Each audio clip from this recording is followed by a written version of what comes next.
Hi, my name's Victor. I'm 27 from San Diego. I'd like to tell you about a learning experience we had in our operations management class. Our professor decided to augment our operations curriculum with a famous exercise known as the beer game. The beer game takes place during a regular class session in our lecture room. And there are about 56 students, and we're broken up into teams of 4.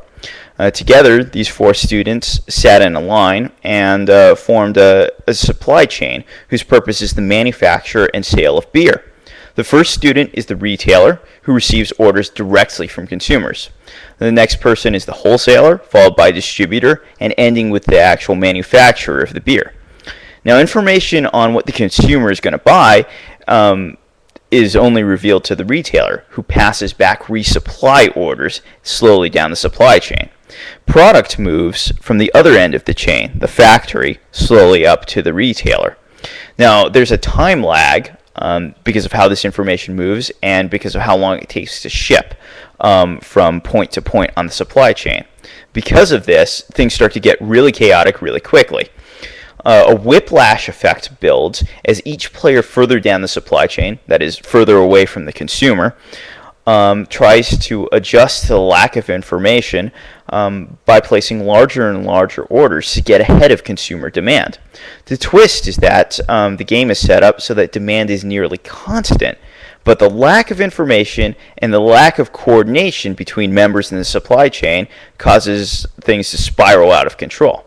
Now, it's hilarious to watch, even if you're part of it. There's time pressure on making these decisions, so people start to behave really wacky. There's a lot of math and record keeping involved, and people manage to mess those up in hilarious ways. But it's not so funny when you have to fix the math. If a single person makes a mistake, the whole team has to sit down and try to rework all of the numbers. There's a strong competitive element between the teams, which makes it fun. Every team wants to come in first because there's a shot at a professor's prize. Also, the results are made public, so it's bad to come in last by a long way. The best thing, though, is that it's a really simple simulation, but it vividly demonstrates an extremely pernicious problem that happens in real-world supply chains, this aptly named whiplash effect. And it shows us why members of a supply chain coordinate through things like sell-through data, because it leaves everyone better off.